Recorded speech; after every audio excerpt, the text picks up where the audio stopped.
Биыл бірнеше ондаған ауыл судың астында қалған еліміздің солтүстігінде тағы бір елді мекен қатынассыз аралда қалып қоюы мүмкін. Петропавлға жақын маңда орналасқан Прибрежный ауылына баратын жолды су басып, деңгейі күн сайын көтеріліп келеді деп тұрғындар дабыл қағып жатыр.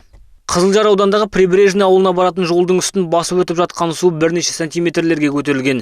Жергілікті жұрт судың 2-3 күн бұрын келе бастағанын айтады. Әзірге көліктерге су басқан жолмен өтуге тыйым салынбаған. Тек жолдың жиегін көрсетіп тұратын арнайы белгілерді орнатып қойыпты. Өйткені төтенше жағдай мамандары судың кез келген уақытта көтерілетінін айтып, ауыл тұрғындарына сақтық шараларын сақтауға да кеңес беріп жатыр дейді. Қазір ауыл маңында мамандардың тәуліктік күзет орнатылған. Тұрғындардың сөзінше су осыдан 2 жыл бұрынғыдай көтерілуі мүмкін екен дейді.